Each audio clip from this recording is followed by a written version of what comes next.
Alors, on va parler maintenant de l'autisme et de l'enseignement supérieur, du cadre légal, les droits et les adaptations. Alors, il existe effectivement un guide d'accompagnement de l'étudiant handicapé à l'université, auquel on peut se référer, qu'on peut trouver en ligne. Mais effectivement, pour le moment, il n'existe pas vraiment en France de guide pour l'autisme, comme ça a été fait pour la scolarisation. Mais apparemment, d'après ce que j'ai compris, ça va venir. C'est-à-dire qu'on pense comme on l'a fait pour la scolarisation, un guide pour la scolarisation des élèves autistes auxquels j'ai participé d'ailleurs dans un premier temps, qui a été repris après par la DGESCO, donc qui a repris ce guide. Et c'est vrai que c'est très important pour les professionnels de l'éducation nationale. Donc de la même façon, je pense qu'on a comme objectif de construire un guide spécifique pour l'autisme, pour l'enseignement supérieur. Alors justement, dans une conférence qu'il a donnée récemment aux Aspi Days, c'était à Lille, le professeur Patrick Chambre, qui va intervenir d'ailleurs dans ce module, a annoncé justement la parution de ce guide. Alors en attendant, il y a des guides effectivement qui existent, notamment au Québec. Ça, ils sont toujours en avance par rapport à nous, auxquels on peut se référer. Enfin, ça serait bien en effet qu'on puisse disposer d'un guide. Alors effectivement, là je prends une slide du PowerPoint de Patrick Chambre qui annonce justement ce guide, qui parle de ce guide pour l'accompagnement des étudiants autistes handicapés qui existe aujourd'hui, mais ça c'est un guide très général, et puis en cours de construction, donc un guide spécifique TSA, qui s'appellera le Vademecum et qui, effectivement, voilà, c'est un projet et on espère que ce projet va voir le jour. Alors, je vais donc présenter un petit peu le cadre légal en m'appuyant, enfin j'ai regardé attentivement ce guide d'accompagnement de l'étudiant handicapé pour voir un petit peu ce qu'il propose. Un guide qui est à destination donc, des professionnels de l'université, donc essentiellement des professeurs, et qui propose en effet un plan d'accompagnement de l'étudiant handicapé, donc un PAEH. Un sigle de plus, PAEH, sauf que là, P, c'est pas projet, c'est plan.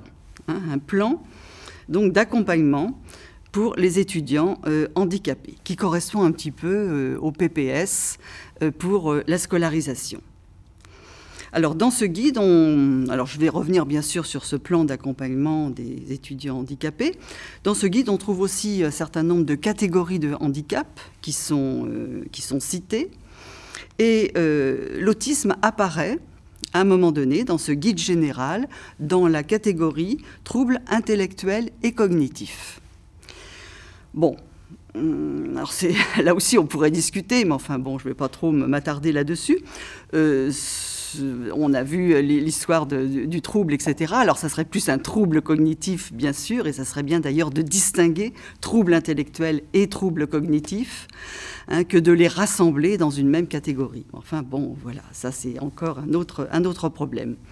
Et après, en fonction de ces différentes catégories donc, qui apparaissent dans ce guide, eh bien, il y a un certain nombre de mesures de compensation qui sont proposées, ainsi que des adaptations. La question de l'orientation professionnelle est également abordée, et je l'aborderai aussi un peu.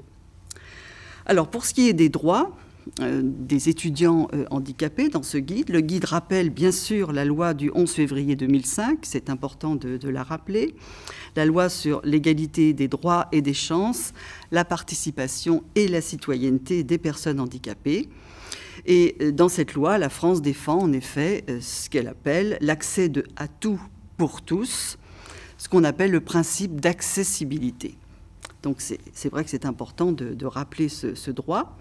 Et selon cette loi, donc la loi de 2005, eh bien l'État doit garantir à tous, c'est-à-dire à la fois aux enfants, aux adolescents, aux adultes aussi handicapés, l'accès à toutes les institutions ouvertes à l'ensemble de la population et le maintien de ces enfants, adolescents et adultes dans la vie ordinaire, donc aussi bien la vie scolaire, le travail, l'université, etc. Alors, c'est vrai que dans ce guide, à un moment donné, là, ce sont des citations que j'ai repérées, qui me semblent importantes.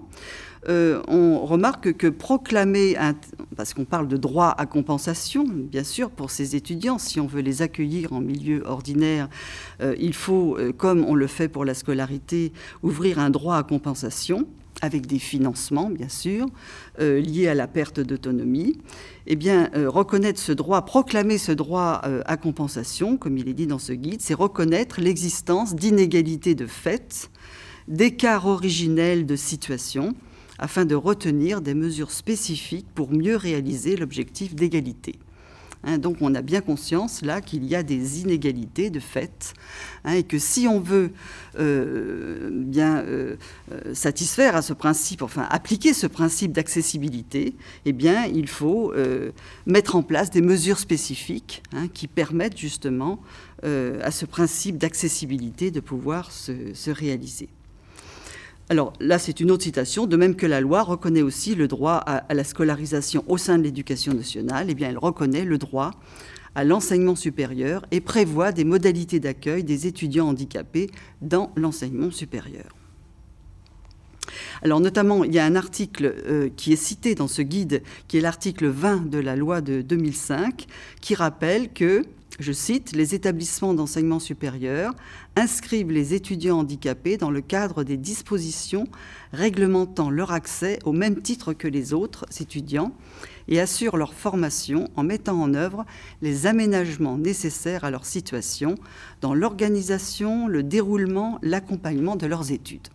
Donc c'est écrit noir sur blanc dans la loi de 2005, parce que c'est vrai qu'on la cite souvent, cette loi, par rapport au droit à la scolarisation, mais il y a aussi l'accès à l'enseignement supérieur avec les aménagements qui sont nécessaires, naturellement, si on veut ouvrir l'enseignement supérieur à ses étudiants. Et parmi ces aménagements, donc la première chose qui est citée, c'est ce qu'on appelle la structure d'aide et d'accompagnement, qui se trouve normalement dans toutes les universités et qui doit accueillir les étudiants pour analyser leurs besoins. Effectivement, cette structure d'aide et d'accompagnement, normalement, doit se trouver dans chaque université pour accueillir les étudiants, analyser leurs besoins et mettre en place les aménagements dont ils ont besoin. Et cette structure d'aide et d'accompagnement est en relation avec les services extérieurs, comme les services de la MDPH, de la GFIP et d'autres. C'est-à-dire, elle n'est pas isolée, elle est aussi en relation avec d'autres services. Alors, le problème, c'est que cette structure d'accueil et d'accompagnement, qui donc doit recevoir les étudiants dans les universités, elle dépend de l'autonomie des universités. Comme on le sait, les universités sont autonomes. Alors, cette autonomie, c'est très bien. En même temps, ça veut dire que, voilà, on proclame là des principes qui sont valables pour tous, mais après, comme les universités sont autonomes, elles vont appliquer ces principes, chacune à leur façon. C'est-à-dire que d'une université à l'autre, eh bien, la situation ne sera peut-être pas tout à fait la même. Chaque université, normalement, doit mettre en place cette structure, mais dans certaines universités, ça sera peut-être mieux fait que dans d'autres, etc. C'est-à-dire que, voilà, il n'y a pas vraiment d'exigence, de contrôle, etc. On laisse les universités, puisqu'elles sont autonomes, se saisir de ce principe et le mettre en application. Donc, accompagnement de l'étudiant handicapé dès son entrée à l'université et tout au long de son cursus. Ce n'est pas seulement l'accueillir dans cette structure au moment où il arrive à l'université, mais c'est vraiment suivre son parcours, le suivre tout au long de son parcours. Et normalement, donc, elle doit proposer effectivement ce fameux PAEH, plan d'accompagnement de l'étudiant handicapé, et aider à mettre en place les mesures qui vont être indiquées, explicitées dans ce plan. Donc, j'ai dit tout à l'heure qu'il était l'équivalent du PPS pour la scolarisation.